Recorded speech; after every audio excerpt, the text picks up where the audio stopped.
Hello everyone, welcome to my channel. I am Poonam Lohan.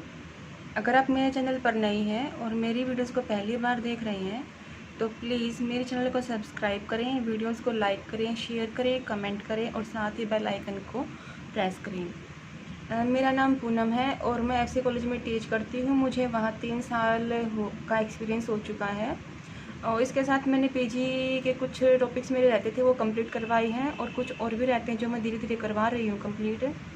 उसके साथ ही मैंने पीजीटी एस्टेट साइकोलॉजी और कंप्लीट कोर्स ऑफ पेडागोगी की सीरीज भी शुरू कर दी हैं, जिनकी मैंने वीडियोस डाल दी हैं। जो बच्चे अभी तक उन वीडियोस को नहीं देख पाई हैं या नहीं टाइम नहीं मिला है तो प्लीज़ उनको वो देखें और अपनी एग्जामिनेशन की तैयारी करें। और आज का जो टॉपिक है हमारा वो है ब्रांचेज ऑफ साइकोलॉजी। ये हमारा पीजीटी एस्टेट साइकोलॉजी के लिए मोस्ट इम्पोर्टेंट टॉपिक है। यहाँ से कुछ डेफिनेशंस पूछी जाती हैं और हर बार एक डेफिनेशंस आती ही है। वो आपको कुछ टर्म्स लिख कर देते हैं, फिर आपको ये बताना होता है कि वो साइकोलॉजी की कौन सी टर्म से रिलेटेड होती है। तो चलो करते हैं अपना आज का टॉपिक स्टार्ट, जो कि है अपने ब्रांचेज ऑफ साइकोलॉजी। सबसे पहले हम करते हैं कोग्निटिव साइकोलॉजी। कोग्निटिव क्या है? ये आपका कोग्निशन है, जो आपके चारों ओर चीज़ें होती हैं, जो आपके अराउंड हैं, जहाँ से आप इन्फॉर्मेशन को ग्रहण करते हैं, फिर उस इन्फॉर्मेशन को मेमोराइज़ करते हैं, फिर उस इन्फॉर्मेशन को लेकर आप कुछ तर्क वितर्क कुछ भी बात को प्रेजेंट करते हैं। मेनली क्या है कि आप, अगर मैं आपको से पूछूं कि आपका कोग्निटिव, आपका कोग्निशन क्या है, कि जैसे अब मैं बोल रही हूँ और आप मुझे सुन रहे हैं, तो आप क्या कर रहे हैं? अपने कोग्निशन का यूज़ कर रहे हैं कि जो हमें सेंसेशन हो रही है और जो हमें परसेप्शन दे रही है, उसका एक इकट्ठा रूप कि हमें क्या जानकारी हासिल कर रही है। जो हमारा संज्ञानात्मक है, इसमें क्या क्या चीज़ शामिल होती हैं? आपकी थिंकिंग, आपकी रीजनिंग, ये सभी शामिल होती है इसके अंदर। तो देखते हैं Cognitive psychology investigation mental processes involved in acquisition, storage, manipulation and transformation of information received from environment। अब देखिए उन्होंने क्या बताया है कि मेंटल प्रोसेस करता है किसके बारे में? इन्वेस्टिगेशन के बारे में। और इसमें क्या क्या शामिल होती हैं? एक्विजिशन यानी कि हम उसके ग्रहण करते हैं, उसको स्टोर करते हैं। मैनिपुलेट यानी कि उसको कम ज़्यादा करते हैं। फिर उसको ट्रांसफॉर्मेशन करते हैं किसमें? इन्फॉर्मेशन को एज अ रिसीव्ड करने में, उसको ग्रहण करने में, फ्रॉम इन्वायरमेंट, जो हमें अपने इन्वायरमेंट से मिल रही है। इसके कुछ मेजर एरिया होते हैं कि मेजर कॉग्निटिव प्रोसेस कौन कौन सी होती हैं। मेनली इसमें attention, perception, memory, reasoning, problem solving, decision making and language. अगर मेनली हम इसको जनरल टर्म में अगर देखते हैं तो क्या हम इसको बोल सकते हैं कि संज्ञानात्मक साइकोलॉजी या संज्ञानात्मक प्रक्रिया एक ऐसी स्टडी है या एक ऐसा अध्ययन है जिसके सहारे हम लोग संसार को समझ पाते हैं कि हमारा संसार क्या है, हम कहाँ रहते हैं, उसकी इन्फॉर्मेशन हम कैसे एक्सेप्ट करते हैं।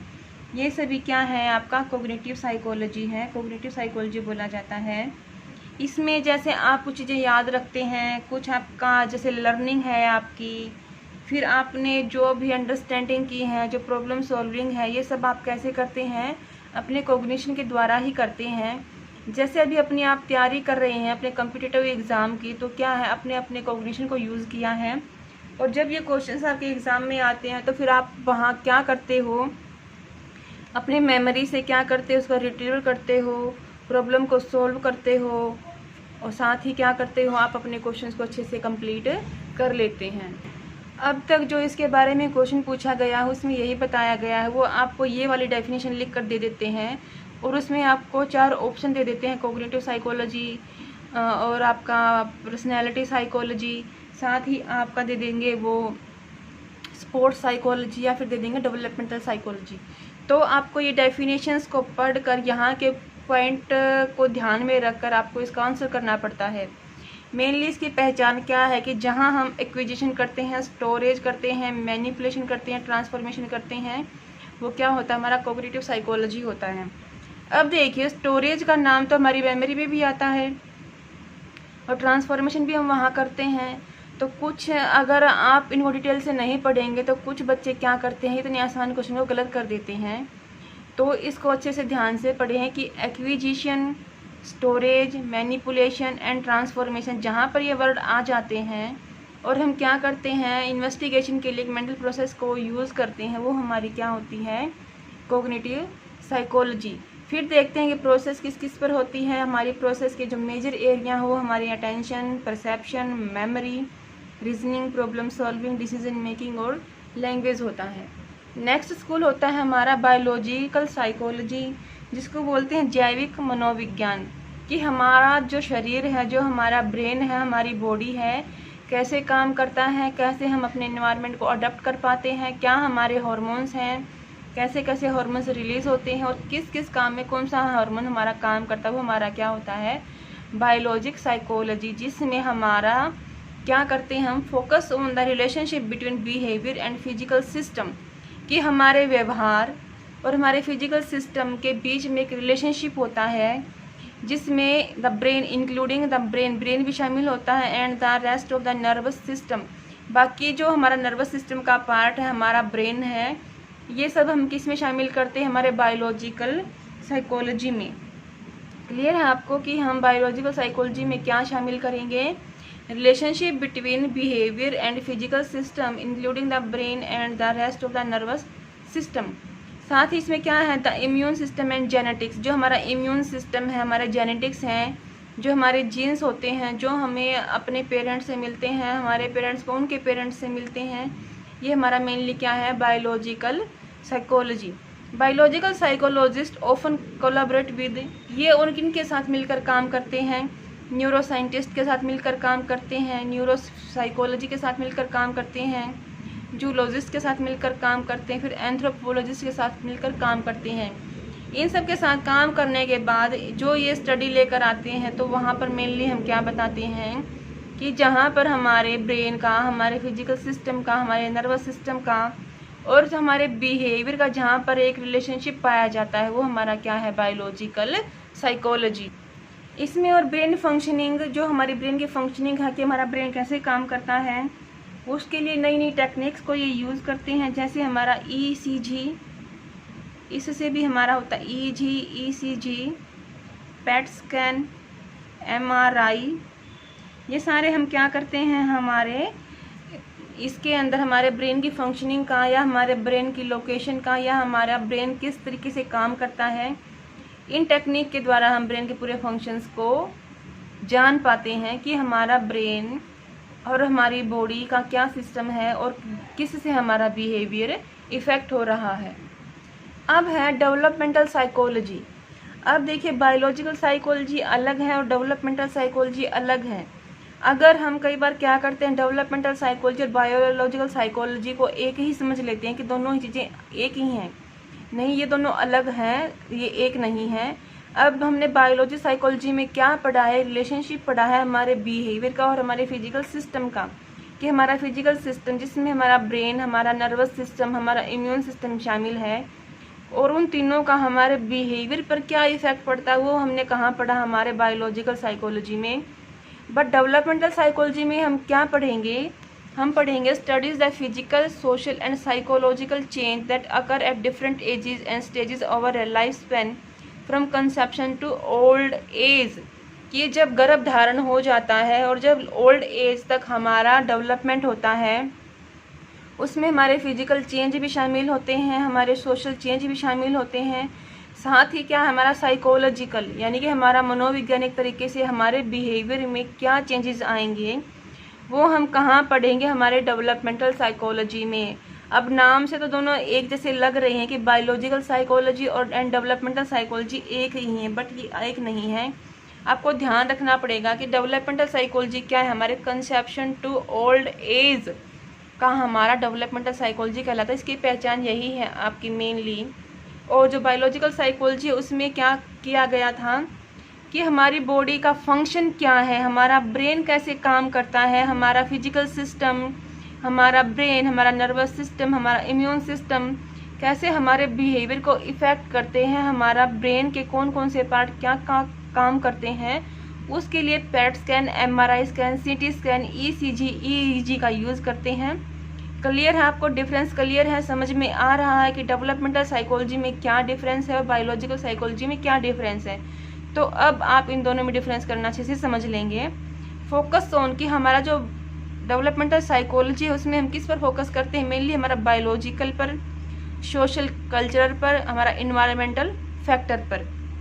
इसमें हमारा बायोलॉजिकल को भी हमने शामिल किया, क्यों? क्योंकि जो डेवलपमेंट हमारा होता है हमारी पूरी बॉडी का डेवलपमेंट होता है, हमारा बिहेवियर भी इफेक्ट होता है, तो हमने बायोलॉजिकल एस्पेक्ट को इसमें शामिल किया।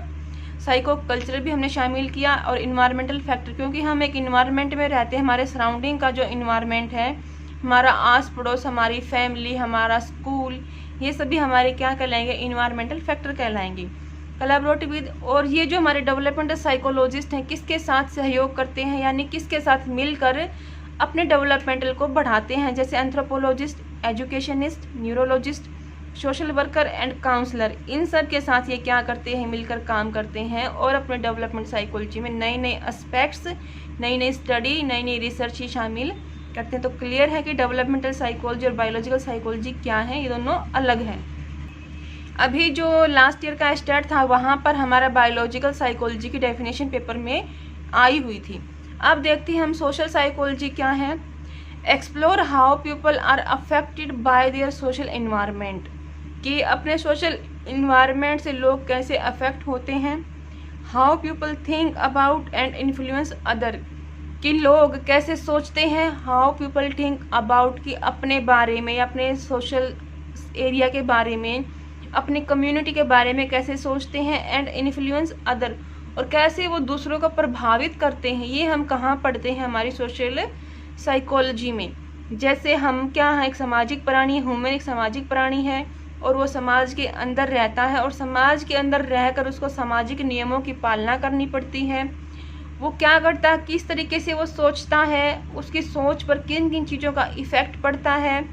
साथ ही क्या है कि वो अपने आप को कैसे दूसरों से इन्फ्लुएंस करता है और कैसे दूसरों को इन्फ्लुएंस करता है। मीन्स जैसे हम लोग बैठे हैं, हमारे सामने कोई अलग जिसको हम नहीं जानते एक व्यक्ति आता है और वो कुछ ऐसी ऐसी हमें फैक्ट और ऐसे ऐसे कुछ कॉन्सेप्ट हमें बताता है जिससे हम प्रभावित हो जाते हैं। तो हमें क्या हुआ, हम उस सामने वाले व्यक्ति से अपने बिहेवियर में इन्फ्लुएंस ले आए। बट साथ ही क्या है कि हमारे पास भी कुछ नॉलेज होती है, तो हमने वो नॉलेज उसको दी, तो क्या हुआ, वो जो सामने वाला व्यक्ति है वो भी हमारे बातों से, हमारे थॉट से क्या हुआ है, इन्फ्लुएंस हुआ है। तो सोशल साइकोलॉजी में हम क्या पढ़ेंगे, इन्फ्लुएंस अदर, कि दूसरों से हम कैसे प्रभावित होते हैं और दूसरों को हम कैसे प्रभावित करते हैं। हाउ पीपल थिंक, कि लोग कैसे सोचते हैं। And affected by their social environment, कि लोग कैसे अपने आप को या अपने आप के इन्वायरमेंट से खुद को प्रभावित करते हैं। फोकस ऑन, वैसे हमारा सोशल साइकोलॉजी का एरिया बहुत बड़ा है, बहुत लंबा है। इसके हमारे एस्टेट में भी काफ़ी इंपॉर्टेंट रोल है। हमारे जो 16 मार्क्स से क्वेश्चन आते हैं वहाँ से ये अबाउट 10 क्वेश्चन हमारे सोशल साइकोलॉजी से आते हैं। तो सोशल साइकोलॉजी को भी हम अच्छे से करेंगे, लेकिन जो नेट है वहाँ पर भी इसका काफ़ी एरिया है। जैसे एनटीए नेट ने अब शुरू किया तो वहाँ पर सोशल को काफ़ी इंपॉर्टेंस दी जा रही है, सोशल के क्वेश्चन काफ़ी कुछ आते हैं। तो इसमें हम attitudes, conformity, obedience to authority, interpersonal attraction, helpful behaviour, prejudice, aggression और सोशल मोटिवेशन, इसके अलावा भी काफ़ी इसके अंदर कंसेप्ट हैं जो हम पढ़ते हैं। तो मेनली यहाँ बताने के लिए कि सोशल साइकोलॉजी क्या है, तो कुछ पॉइंट्स को यहाँ पर आउट किया गया है कि आप इनको पढ़ें और आप एक सोशल साइकोलॉजी की डेफिनेशन को अच्छे से समझ लें। इसमें लीडरशिप भी हम पढ़ते हैं, इसमें हम एट्रीब्यूशन को भी पढ़ते हैं, प्रेजुडाइस है, स्टीरियोटाइप है, बहुत चीज़ें पढ़ते हैं। और पेपर में हमारा जो हमारा एस्टेट है मेनली वहाँ पर एटीट्यूड, कन्फर्मिटी, ओबीडियंस और प्रेजुडाइस, एग्रेशन, इन चीज़ों में से हमारे काफ़ी क्वेश्चंस आते हैं। एंड हेल्पिंग बिहेवियर, तो हम इन चीज़ों को क्लियर करेंगे जब हम अपनी सोशल साइकोलॉजी के टॉपिक पर आएंगे। अभी हमारी क्या है, एक साइकोलॉजी के जो ब्रांचेज हैं उनके बारे में एक इंट्रोडक्शन चल रही है। जो डेफिनेशंस मैं बता रही हूँ आपको, इन डेफिनेशंस में से आपके क्वेश्चंस 100% आते हैं और आगे भी इनमें से क्वेश्चंस आएंगे। एक होता है आपका इन्वायरमेंटल साइकोलॉजी, कि हमारा जो इन्वायरमेंट है, जो हमारे आसपास का सराउंडिंग एरिया है, वो भी हमारे एक तरह की साइकोलॉजी है कि हम जहाँ पर रह रहे हैं वहाँ का हमारा इन्वायरमेंट कैसा है, वहाँ का आस पड़ोस कैसा है, वहाँ का माहौल कैसा है, वहाँ की वेशभूषा क्या है और किस तरह का वहाँ का टेम्परेचर है, पोल्यूशन कितना है, कैसी उसमें ह्यूमिडिटी यानी कि एक उष्णता की एक जो लेवल होता है वो कैसा है। अगर इन्वायरमेंटल का बात करते हैं तो कुछ लोग जो गांव में रहते हैं उनको पता है कि उनके गांव का इन्वायरमेंट कैसा है, और कुछ जो शहर में रहते हैं तो वहाँ का ही पता होता है कि वहाँ का इन्वायरमेंट कैसा है। जैसे गांव में शांति होती है, इतना शोर शराबा नहीं होता, पोल्यूशन कम होता है, टेम्परेचर भी नॉर्मल रहता है, ह्यूमिडिटी कम होती है। लेकिन जो हमारा जो शहरी इलाका है वहाँ का टेम्परेचर हाई होता है, ह्यूमिडिटी भी वहाँ की हाई होती है, पोल्यूशन भी बहुत ज़्यादा होता है। अब हम पढ़ते हैं कि हमारा इन्वायरमेंटल साइकोलॉजी क्या है। Studies the interaction of physical factors such as, कि हम इन्वायरमेंटल साइकोलॉजी के अंदर कुछ ऐसे फैक्ट्स के बारे में पढ़ते हैं जैसे हमारा टेम्परेचर, कि जहाँ हम रह रहे हैं हमारे इन्वायरमेंट या हमारे उस सराउंडिंग का टेम्परेचर क्या है। ह्यूमिडिटी कैसी है, वह ह्यूमिडिटी होता है जैसे एक पसीना आता है, उमस हो जाती है। पोल्यूशन, हमारा प्रदूषण कितना है। Natural disaster on human behaviour, और जो प्राकृतिक घटनाएं घटती हैं जैसे भूकंप आ जाता है, बाढ़ आ जाती है, सूखा पड़ जाता है, उसका हमारे ह्यूमन बिहेवियर पर क्या इफेक्ट पड़ता है। तो यहाँ से हमने क्या पढ़ा, इन्वायरमेंटल साइकोलॉजी की डेफिनेशन। अब देखते हैं करंट टॉपिक ऑफ रिसर्च, कि हमारा जो इन्वायरमेंटल साइकोलॉजी है उसमें हम कौन से करंट टॉपिक हैं जिनके बारे में हम रिसर्च करते हैं। मेनली क्या है, डिस्पोजल ऑफ वेस्ट। अब देखिए हमारी ह्यूमन सोसाइटी है, हम बहुत सारा वेस्ट भी करते हैं। जो हमारे वेस्ट मटेरियल होता है उसका डिस्पोजल हम कैसे करेंगे। पोल्यूशन एक्सप्लोजन की, जो हमारी जनसंख्या बढ़ रही है, जनसंख्या विस्फोट है, वो भी क्या है, हमारे इन्वायरमेंटल का एक करंट का रिसर्च का टॉपिक है। जैसे जैसे आपकी पॉपुलेशन बढ़ेगी, ह्यूमिडिटी बढ़ेगी, पोल्यूशन बढ़ेगा, फिर वहाँ से टेम्परेचर भी बढ़ेगा। कंजर्वेशन ऑफ एनर्जी, जितनी पॉपुलेशन बढ़ेगी एनर्जी उतनी ही वेस्ट होगी, तो वहाँ से एक पॉइंट ये होता है कि उस एनर्जी को हम कैसे सेव करेंगे। Efficient use of community resource are associated with and our functions of human behaviour, और जो कम्युनिटी के जो रिसोर्स होते हैं, जो एफिशिएंट रिसोर्स होते हैं जिसको हम यूज़ करते हैं अपने सर्वाइवल के लिए, उनको हम कैसे मैनेज करेंगे, जो हमारे क्या ह्यूमन बिहेवियर के लिए बहुत ही इम्पोर्टेंट रोल प्ले करता है। अब है हेल्थ साइकोलॉजी। हमने इन्वायरमेंटल साइकोलॉजी पढ़ा। अगर हमारी वहाँ का जो घनत्व ज़्यादा है, पोल्यूशन ज़्यादा है, टेम्परेचर ज़्यादा है, ह्यूमिडिटी ज़्यादा है, तो हमारी हेल्थ पर कैसा इफेक्ट पड़ेगा, नेगेटिव पड़ेगा या पॉजिटिव। सिंपल बात है, नेगेटिव इसका इफेक्ट पड़ेगा। तो हम हेल्थ साइकोलॉजी में क्या पढ़ते हैं, focus on roll of psychological factor, की हमारे जो ह्यूमन बिहेवियर है या हमारे जो फिजिकल हमारा बॉडी है उसके ऊपर साइकोलॉजिकल फैक्टर का एक रोल होता है, जो स्ट्रेस एंड एंग्जाइटी होती है। क्यों, अगर टेम्परेचर हाई है, ह्यूमिडिटी हाई है, पोल्यूशन ज़्यादा है, नेचुरल डिजास्टर बढ़ रहे हैं, तो क्या होगा, हमें स्ट्रेस होएगा, हमें एंग्जाइटी होएगी, दोनों चीज़ें उत्पन्न होंगी। तो हेल्थ साइकोलॉजी में हम क्या करते हैं, in the development, prevention and treatment of illness, कि हम जब बीमार हो जाते हैं, हमें इलनेस आ जाती है, जब हमें स्ट्रेस हो जाता है, एंग्जाइटी हो जाती है, तो हमारे डेवलपमेंट के ऊपर उसका इफ़ेक्ट पड़ता है। तो उस इफ़ेक्ट को प्रिवेंशन, बचाव करने के लिए ट्रीटमेंट ऑफ इलनेस, और उस इलनेस का ट्रीटमेंट करना हमारा कहाँ पर आता है, हमारा हेल्थ साइकोलॉजी में आता है। द रिलेशनशिप बिटवीन, ये किस चीज़ के बारे में रिलेशनशिप को देखती हैं, साइकोलॉजिकल फैक्टर्स एंड हेल्थ, जो हमारी हेल्थ है और जो साइकोलॉजिकल फैक्टर हैं उन दोनों के बीच में कैसा रिलेशनशिप है, वो ये कहाँ देखते हैं, हम हेल्थ साइकोलॉजी में देखते हैं। Patient doctor relationship. अब देखिए इलनेस है तो पेशेंट तो होंगे, और इलनेस किसको होगी, ह्यूमन बींग्स को होगी। जितना टेम्परेचर ज़्यादा होगा, जितनी ह्यूमिडिटी ज़्यादा होगी और जितना पोल्यूशन ज़्यादा होगा, उतना ही ज़्यादा पेशेंट होंगे, उतना ही उनको स्ट्रेस और एंग्जाइटी आएगी, उतने ही वे इलनेस में आएंगे। तो अपनी इलनेस को दूर करने के लिए कहाँ जाते हैं, डॉक्टर्स के पास जाते हैं। कि हमारे हेल्थ साइकोलॉजी में एक पेशेंट और डॉक्टर्स के क्या रिलेशनशिप है, उनकी स्टडी हम कहाँ करते हैं, हेल्थ साइकोलॉजी में करते हैं। Ways of promoting health enhancing factor, फिर यहाँ से डॉक्टर क्या करता है, उसको प्रिकॉशंस देता है, उसका डायग्नोस करता है, उसको ये बताता है कि जो आपकी इलनेस है वो कैसे दूर होगी। या तो आप अपने इन्वायरमेंट को चेंज कर दिया जाए, या फिर जो आपका जो खान पान है उसमें अगर हम थोड़ा सा इम्प्रूवमेंट कर देंगे तो क्या है आपकी हेल्थ में एनहांसिंग, यानी कि हेल्थ आपकी ठीक हो जाएगी।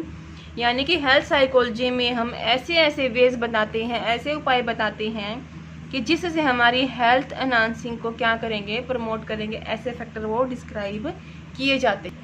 नेक्स्ट है clinical psychology and counselling psychology. इसका बहुत इंपॉर्टेंट रोल है हमारे मॉडर्न टाइम में भी, क्योंकि आज हमारे क्लिनिकल साइकोलॉजिस्ट की मांग बहुत बढ़ रही है, साथ ही काउंसलिंग साइकोलॉजी की मांग भी बहुत बढ़ रही है। डिफरेंट स्कूल्स हैं, जैसे नवोदय विद्यालय हैं, KVS हैं, या फिर पब्लिक स्कूल्स हैं, वहाँ सब में क्या हमारे काउंसलर की जो एक मांग जो बढ़ती जा रही है, पर अभी तक इसमें कोई स्थायी जॉब की बात नहीं की गई है, कोई यहाँ पर परमानेंट जॉब की बात नहीं की गई है। अब तक जितने भी काउंसलर लिए गए हैं वो एज ए कॉन्ट्रैक्ट बेस पर लिए गए हैं। तो आप अपना फ्यूचर यहाँ भी बना सकते हैं कि काउंसलिंग साइकोलॉजी में जाकर। तो अब देखिए कि क्लिनिकल साइकोलॉजी क्या और काउंसलिंग साइकोलॉजी में क्या डिफरेंस है। Clinical psychology deals with cause, treatment and prevention of different types of psychological disorder such as anxiety, depression, eating disorder, chronic substance abuse. अब देखिए क्लिनिकल साइकोलॉजी क्या करती है, कॉज कारण, ट्रीटमेंट उसके उपाय, प्रिवेंशन उसके हमारे बचाव के तरीकों का क्या करती है, उसके साथ एक डील करती है, स्टडी करती है। साइकोलॉजिकल डिसऑर्डर, किस साइकोलॉजिकल डिसऑर्डर के साथ, एंग्जाइटी पेशेंट के साथ, डिप्रेशन पेशेंट के साथ, ईटिंग डिसऑर्डर हैबिट्स। जैसे ईटिंग डिसऑर्डर क्या है, कुछ ऐसे होते हैं जो बिल्कुल नहीं खाते, जो दुबले पतले होते हैं उसको बोलते हैं एनोरेक्सिया नर्वोसा। एक ऐसे व्यक्ति होते हैं जो बहुत ज़्यादा खाते हैं, बहुत मोटे हो जाते हैं, जिसको बोलते हैं बुलिमिया डिसऑर्डर। कुछ ऐसे व्यक्ति होते हैं कि जो पूरा दिन खाते रहते हैं, उसको बोलते हैं बिंज डिसऑर्डर। और कुछ ऐसे व्यक्ति होते हैं जिनको किसी एक पर्टिकुलर ईटिंग से या एक पर्टिकुलर सब्सटेंस से उनको एलर्जी होती है, उसको बोलते हैं strict avoidance disorder.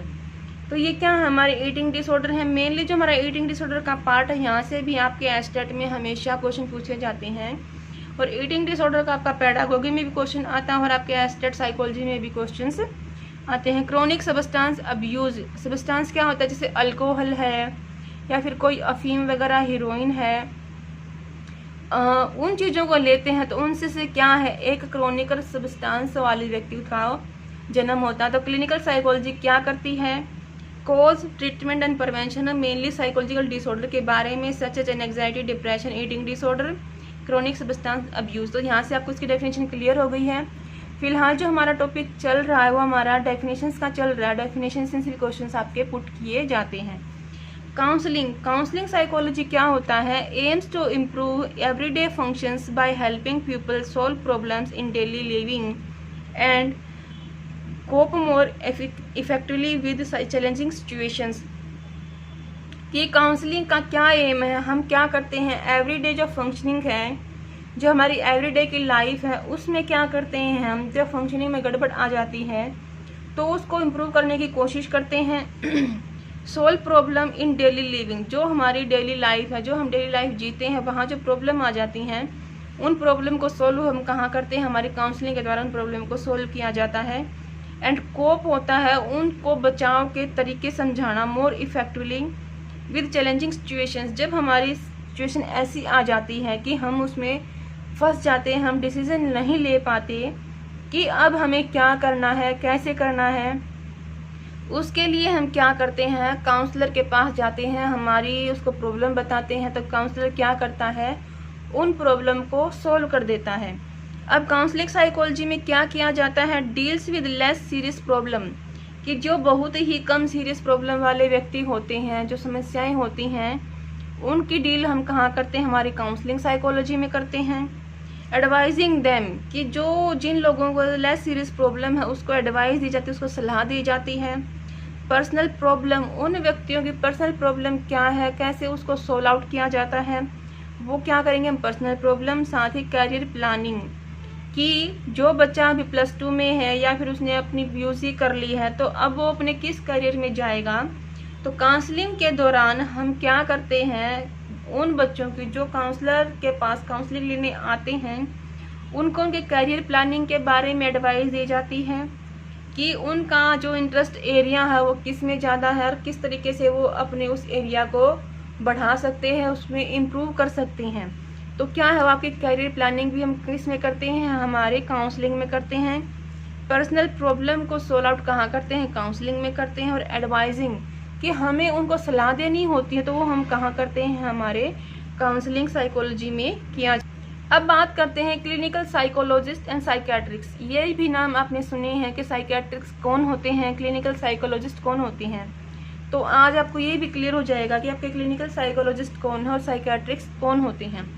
Clinical psychologist में क्या होता है, ए डिग्री इन साइकोलॉजी की हमें एक डिग्री लेनी है सिंपली हमारी साइकोलॉजी में, या वो हमारी अप्लाइड साइकोलॉजी की, या हमारी वो सिंपल एमए साइकोलॉजी की। हमें एक पीजी डिग्री लेनी है अपनी क्लिनिकल साइकोलॉजी में।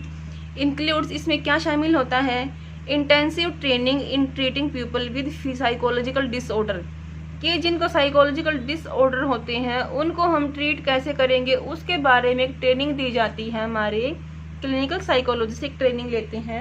अब देखिए साइकियाट्रिक्स क्या होते हैं, हैज़ ए मेडिकल डिग्री, कि इनके पास एक मेडिकल डिग्री होती है, किसमें, अपने क्लिनिकल साइकोलॉजी में या फिर किसी एक इसमें आपके पर्टिकुलर एरिया में। Training in the treatment in psychological disorder, यहाँ पर क्या किया जाता है, जो साइकोलॉजिकल डिसऑर्डर वाले होते हैं उनको ट्रीट करने के लिए ट्रेनिंग दी जाती है। Psychiatrist can prescribe medication and give electrical shock treatment. यहाँ पर साइकियाट्रिस्ट क्या करते हैं, इनका प्रॉपर एक क्लिनिक होता है, वहाँ पर पेशेंट आते हैं तो वे उनको दवाइयाँ भी प्रेस्क्राइब करते हैं, साथ ही क्या करते हैं, उनको इलेक्ट्रिक ट्रीटमेंट भी देते हैं, ताकि जो सिजोफ्रेनिक डिसऑर्डर वाले पेशेंट होते हैं उनको साइकियाट्रिस्ट क्या करते हैं, इलेक्ट्रिक शॉक देते हैं। जो ज़्यादा साइकोटिक डिसऑर्डर वाले हैं तो उनको भी क्या करते हैं, इलेक्ट्रिक शॉक दिया जाता है। तो मेनली ये डिफरेंस है कि क्लिनिकल साइकोलॉजिस्ट के पास एक सिंपल डिग्री होनी चाहिए इन साइकोलॉजी में, बट एक साइकियाट्रिस्ट के पास एक मेडिकल डिग्री होनी चाहिए। ट्रेनिंग क्या है, ट्रेनिंग दोनों की इक्वल है कि यहाँ पर भी साइकोलॉजिकल डिसऑर्डर वाले को वो क्या करते हैं, इंटेंसिव ट्रेनिंग की ट्रीटमेंट सिखाया जाता है। और यहाँ पर क्या करते हैं, साइकोलॉजिकल डिसऑर्डर के बारे में ट्रीटमेंट की ट्रेनिंग दी जाती है। क्लिनिकल साइकोलॉजिस्ट सिर्फ एक पहचान करते हैं कि इस व्यक्ति को किस तरीके का डिसऑर्डर है और वो कैसे उसके बिहेवियर में मॉडिफिकेशन करके बिना दवाइयों के, बिना इलेक्ट्रिक शॉक के कैसे उसको सर्वाइव के लिए एक रूटीन लाइफ दे सकते हैं। बट साइकियाट्रिस्ट क्या करते हैं, वो उनको मेडिकेशन भी देते हैं, उनको इलेक्ट्रिक शॉक भी देते हैं ताकि उनका ट्रीटमेंट अच्छे से किया जा सके। अब बात करते हैं इंडस्ट्रियल साइकोलॉजी या ऑर्गेनाइजेशनल साइकोलॉजी। ये साइकोलॉजी का काफ़ी एक इम्पोर्टेंट रोल होता है। मेनली हमारे जैसे अलग अलग स्टेट के जो पीएचडी के एंट्रेंस एग्ज़ाम्स होते हैं, या फिर कोई आपका पीजी का ही एक एंट्रेंस एग्ज़ाम है, या फिर आपके इग्नू यूनिवर्सिटीज़ वगैरह हैं, तो वहाँ पर इस सब्जेक्ट की काफ़ी इम्पोर्टेंट है, काफ़ी इसका अच्छा है। तो इंडस्ट्रियल साइकोलॉजी या ऑर्गेनाइजेशनल साइकोलॉजी क्या साइकोलॉजी ही क्या बताती है हमें, deals with work place behaviour, कि एक वर्क प्लेस में हमारे बिहेवियर के साथ हम डील कैसे करते हैं। Focusing on the both workers and the organization, कि उस ओबी के अंदर जो ऑर्गेनाइजेशन है उसमें जो वर्कर्स हैं उन दोनों के ऊपर फोकस करते हैं, और जो वर्क प्लेस है जहाँ पर वो ओबी स्थापित की गई है और वहाँ पर जो कर्मचारी काम करने के लिए आते हैं उन दोनों के बिहेवियर की क्या करते हैं, ये स्टडी करते हैं कि इसमें ऑर्गेनाइजेशन में। जब देखिए हमारे जो हरियाणा में काफ़ी सारी ऑर्गेनाइजेशन है, काफ़ी सारी कंपनियां हैं, तो वहाँ पर वर्कर्स काम करते हैं, अलग अलग फैक्ट्रियाँ वगैरह होती हैं। तो हमारा क्या है, एक इंडस्ट्री का काफ़ी एरिया है, हमारे इंडिया में भी बहुत काफ़ी इसके एरियाज़ होती हैं। जैसे हमारे गुड़गांव में भी बड़ी बड़ी कंपनियां हैं।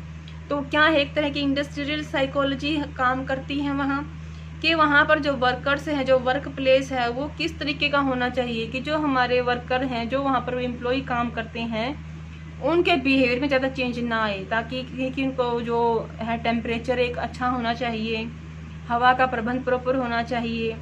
तो उसमें क्या किया जाता है, कनेक्टेड एंड कंसर्न विद, कि यहाँ पर किसके साथ कंसर्न या कनेक्ट किया जाता है।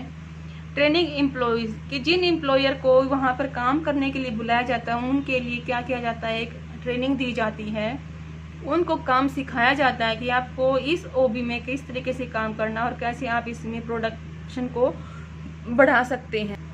और साथ ही इसमें यह बताया गया है कि इम्प्रूविंग वर्क कंडीशन, कि जिस वर्क कंडीशन में वो काम कर रहे हैं उस कंडीशन में हम कैसे इम्प्रूवमेंट कर सकते हैं। अगर वहाँ पर टेम्परेचर ज़्यादा हाई है तो हम उसको नॉर्मल कर सकते हैं, अगर वहाँ पर लाइट की वो जो मैनेजमेंट है अगर वो कमज़ोर है तो हम उसमें भी इम्प्रूवमेंट कर सकते हैं।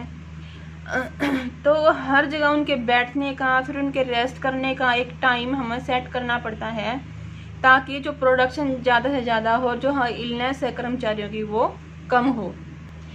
और इसमें क्या किया जाता है, developing criteria for selecting employees, कि जो एम्प्लॉयज़ वहाँ पर आते हैं हम उनको सिलेक्ट करते हैं कि उनमें ऐसी कौन सी एबिलिटीज़ होनी चाहिए, ऐसी कौन सी उसमें योग्यताएं होती हैं कि जो वो काम करवाना है उस हॉबी में वो उसके अकॉर्डिंग उनके अंदर सारी चीज़ें शामिल हैं। अब है एजुकेशनल साइकोलॉजी। एजुकेशनल साइकोलॉजी क्या होती है हमारी, जो हम एजुकेशन ग्रहण करते हैं इसकी भी अलग साइकोलॉजी है। मेनली एक बात हम यहाँ भी ये बोल सकते हैं कि जहाँ साइकोलॉजी के रूल या सिद्धांतों को या थ्योरीज को जब हम एजुकेशन में शामिल कर देते हैं तो हमारी एजुकेशनल साइकोलॉजी बोली जाती है। Studies how people of all ages learn, कि सभी उम्र के जो पीपल्स होते हैं वो कैसे सीखेंगे, इस पर यहाँ पर फोकस किया जाता है कि जो हमारे जो प्रौढ़ शिक्षा है वो भी हमारी एजुकेशन साइकोलॉजी में आती है। या फिर जो अनपढ़ हैं जिनको अपव्यय या अवरोधन कर दिया गया है, यानी कि पढ़ाई को बीच में छोड़ देना पड़ा है या फिर बार बार वो फेल हो जाते हैं, तो इसमें हम क्या करते हैं डिफरेंट एज के लोगों को कैसे एजुकेशन दी जाए। प्राइमरली हेल्प, इसकी सबसे पहले नीड क्या करता है ये, develop instructions methods and material use to train people in both educational and work setting. तो यहाँ पर सबसे पहला काम एजुकेशन साइकोलॉजी का क्या होता है, ये ऐसे इंस्ट्रक्शनल मेथड और मटेरियल को डेवलप करते हैं जिसके द्वारा एजुकेशनल और वर्क सेटिंग, एजुकेशनल आपके जब हम प्रोफेसर बन जाते हैं, टीचर बन जाते हैं, और जब हम एक वर्क सेटिंग में जाते हैं वहाँ के सीईओ बनते हैं या फिर वहाँ के मैनेजर बनते हैं, तो उन लोगों को मेनली ट्रेनिंग के लिए ऐसे मटेरियल प्रोवाइड करवाती है, ऐसे इंस्ट्रक्शनल मेथड प्रोवाइड करवाती है कि इनके अंदर जो बिहेवियर उसको मॉडिफाई किया जा सके। Concerned with research on issues of relevance for education, counseling and learning problems। तो ये किन किन के साथ रिसर्च करती हैं, हमारी मेनली एजुकेशन के एरिया के साथ, काउंसलिंग के एरिया के साथ और साथ ही हमारी लर्निंग प्रोसेस के एरिया के साथ ये क्या करती है, एक रिसर्च करती है इन इश्यूज़ को से रिलेटेड। अब हम बात करते हैं स्कूल साइकोलॉजी की, कि स्कूल साइकोलॉजी भी एक साइकोलॉजी होती है। Focus on designing programmes that promote, कि स्कूल साइकोलॉजी में हम क्या करते हैं, डिज़ाइनिंग प्रोग्राम पर फोकस करते हैं कि डिज़ाइनिंग में भी जो स्टूडेंट हैं या फिर जिनका इंटरेस्ट डिज़ाइनिंग में है वो अपने इस एरिया को अच्छे से डेवलप कर सकें। इसमें इंटेलेक्चुअल एरिया, उसका social area, emotional development of children, those who with special needs, कि स्कूल्स में क्या होता है, बच्चों के इंटेलेक्चुअल एरिया को प्रमोट किया जाता है, उनके सोशल एरिया को प्रमोट किया जाता है, बच्चों के इमोशनल डेवलपमेंट को प्रमोट किया जाता है, और जो स्पेशल नीड वाले बच्चे होते हैं वहाँ पर भी इनकी कमियों को दूर किया जाता है, और जो इनके अंदर एबिलिटीज़ होती हैं उनको इम्प्रूव किया जाता है।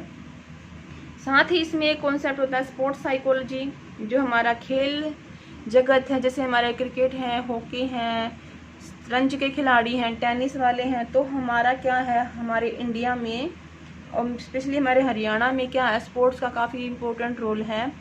तो स्पोर्ट्स में भी काफ़ी ज़्यादा जो हमारे प्लेयर्स होते हैं उनको भी साइकोलॉजिकल टेंशन्स वगैरह या फिर कॉन्फ्लिक्ट या फिर डिसऑर्डर आ जाते हैं, तो उनकी हेल्थ को इम्प्रूव करने के लिए हम क्या करते हैं, हमारे साइकोलॉजी के रूल और थ्योरीज को हम अपने स्पोर्ट्स में अप्लाई कर देते हैं, तो हमारी स्पोर्ट्स साइकोलॉजी कहलाती है। इसमें क्या किया जाता है, apply psychological principles to improve sports performance by enhancing their motivation, कि जो भी प्लेयर्स होते हैं उन प्लेयर्स के मोटिवेशन को एनहांस किया जाता है, बढ़ाया जाता है, किसके द्वारा, साइकोलॉजिकल प्रिंसिपल्स के द्वारा। कि जो मान लीजिए कि कोई ऐसा खिलाड़ी है जो बहुत मेहनत कर रहा है लेकिन बार बार क्या है वो जीत नहीं पा रहा, असफल हो जाता है, तो ऐसे में क्या होता है कि उस खिलाड़ी का मोटिवेशन लेवल नीचे आ जाता है। तो वहाँ पर जो स्पोर्ट्स साइकोलॉजिस्ट होते हैं उनका क्या काम होता है कि साइकोलॉजिकल प्रिंसिपल्स के द्वारा वो ऐसे खिलाड़ी के मोटिवेशन और उसके परफॉर्मेंस का फिर से क्या कर सकते हैं, बढ़ा सकते हैं। It is relatively new field but gaining acceptance world wide. अब देखिए जो हमारा स्पोर्ट्स साइकोलॉजी है एक तरीके का हमारा एक नया फील्ड है, लेकिन इसको एक वर्ल्ड वाइड के रूप में काफ़ी सारी एक्सेप्टेंस मिल रही है, यानी कि ये एक उभरता हुआ क्षेत्र है हमारे साइकोलॉजी के अंदर। अब हम बात करते हैं कम्युनिटी साइकोलॉजिस्ट की, कि हमारे जो सामुदायिक एक हमारा समुदाय है, क्योंकि ह्यूमन बीइंग समुदाय में रहती है, तो उस समुदाय में भी एक साइकोलॉजिस्ट काम करता है जिसको बोला जाता है कम्युनिटी साइकोलॉजिस्ट। ये क्या करते हैं, किस चीज़ पर फोकस करते हैं? Focus on problems related to community mental health, कि जो प्रॉब्लम्स हमारी किस से रिलेटेड होती है, जो हमारी कम्युनिटी में मेंटल हेल्थ के रिगार्डिंग जो प्रॉब्लम होती हैं, ये उनको डील करते हैं। इज दैट क्लियर कि ये क्या काम करते हैं? उनको ये सॉल्व करते हैं। दे वर्क फॉर, ये किन किन के लिए काम करते हैं? मेनली मेंटल हेल्थ एजेंसीज के रिगार्डिंग ये काम करते हैं, प्राइवेट ऑर्गेनाइजेशन के लिए काम करते हैं, स्टेट गवर्नमेंट के लिए काम करते हैं। कि कम्युनिटी साइकोलॉजिस्ट कौन होते हैं? जो हमारे समुदाय में एक कम्युनिटी मेंटल हेल्थ की प्रॉब्लम को दूर करते हैं, उनके लिए काम करते हैं, वो हमारे कम्युनिटी साइकोलॉजिस्ट हैं। क्योंकि एक ह्यूमन बीइंग कम्युनिटी में रहता है, अगर उसकी कम्युनिटी अगर मेंटल और फिजिकली रूप से अगर ठीक है तो वो अपनी प्रोग्रेस कर सकता है। तो ये किन किन के लिए काम करते हैं? मेंटल हेल्थ एजेंसीज के लिए काम करते हैं, प्राइवेट ऑर्गेनाइजेशन के लिए काम करते हैं, स्टेट गवर्नमेंट्स के लिए लोग काम करते हैं। जो हमारा ग्रामीण एरिया होता है, इन रूरल एरिया, वहाँ पर ये लोग किस तरीके से काम करते हैं? They may work to establish a mental health centre, क्योंकि हमारा जो ग्रामीण एरिया थोड़ा सा पिछड़ा हुआ एरिया होता है, यहाँ पर जो हेल्थ की जो सुविधाएं होती हैं वो बहुत कम होती हैं। तो जो मेनली कम्युनिटी साइकोलॉजिस्ट होते हैं वो क्या करते हैं? रूरल एरिया में वो क्या करते हैं? मेंटल हेल्थ सेंटर्स को एस्टैब्लिश करते हैं, उनको स्थापित करते हैं, ताकि वहाँ के लोगों की जो हेल्थ है उसको सुधारा जा सके। इन अर्बन एरिया, जो हमारा शहरी एरिया है, वहाँ तो देखो सुविधाएं पूरी हैं, लेकिन वहाँ भी ये लोग काम करते हैं। किस तरीके का काम करते हैं वहाँ? They may design a drug rehabilitation programs. क्यों? क्योंकि हमारा जो शहरी एरिया है काफ़ी डेवलप्ड एरिया है, काफ़ी मॉडर्न एरिया है, तो वहाँ पर बहुत सारे ड्रग एब्यूज़ के जो पर्सनस पाए जाते हैं। तो इन अर्बन एरिया में इन लोगों का क्या काम होता है? मेनली वहाँ के जो ड्रग पेशेंट्स होते हैं, जो ड्रग अल्कोहलिक व्यक्ति होते हैं, उनके लिए रिहैबिलिटेशन प्रोग्राम का निर्माण करते हैं। रिहैबिलिटेशन का मतलब होता है पुनर्वास, कि जो व्यक्ति ड्रग लेकर अपनी जो सर्वाइवल वाली दुनिया है, जो अपनी रियल लाइफ की दुनिया, वहाँ से दूर चला जाता है, उसके पीछे उसका परिवार है, उसके बच्चे हैं, सभी क्या हो जाते हैं? एक रास्ताहीन वो हो जाते हैं।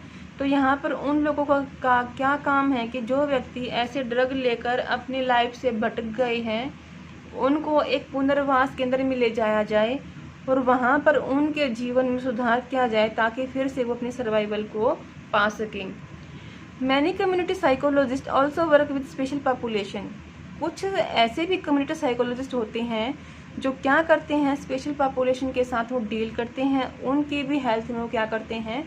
सुधार करते हैं। मेनली एल्डरली पीपल, कि जो हमारी बड़ी उम्र के व्यक्ति होते हैं।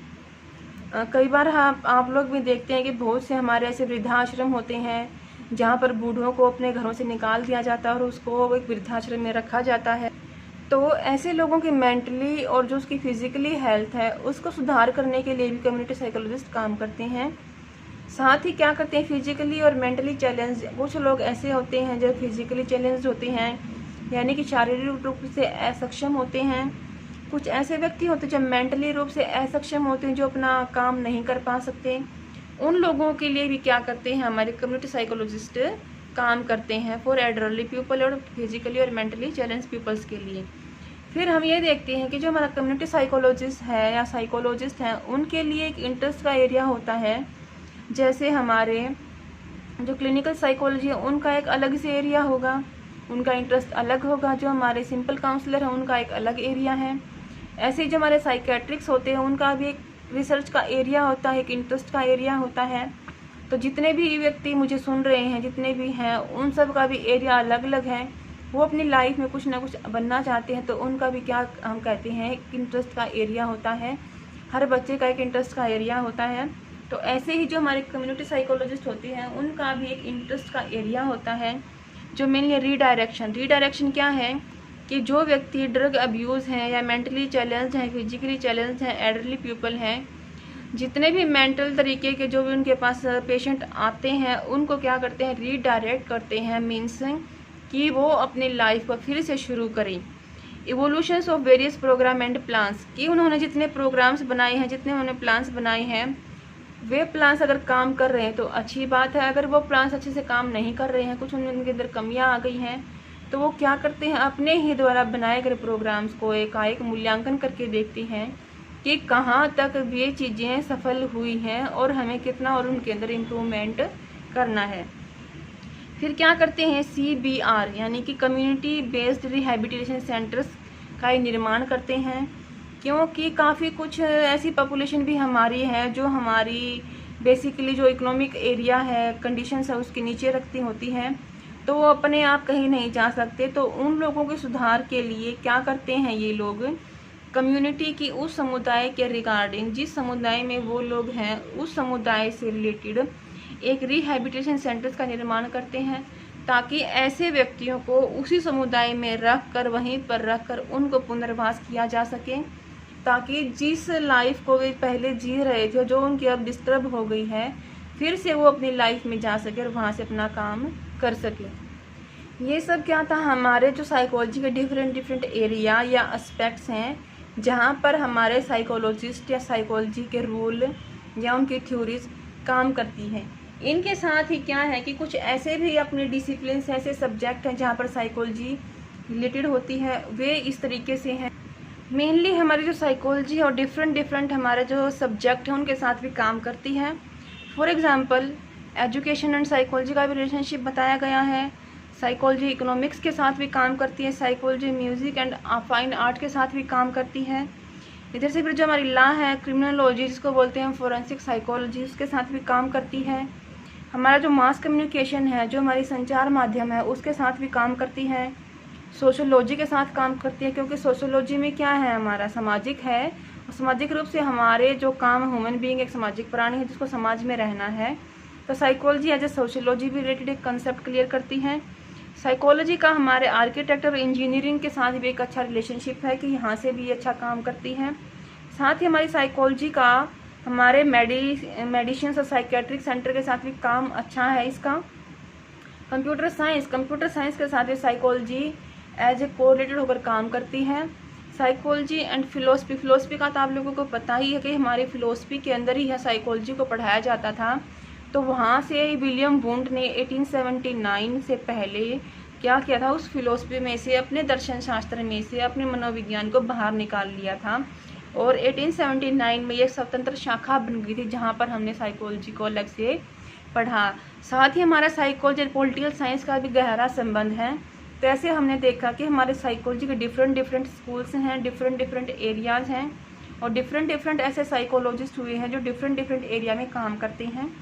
और एज ए सब्जेक्ट हमारे साइकोलॉजी का किन किन के साथ संबंध है, education, economics, music and fine arts, law and criminology, mass communication, sociology, architecture and engineering, medication या psychiatrics, computer science, philosophy, political science.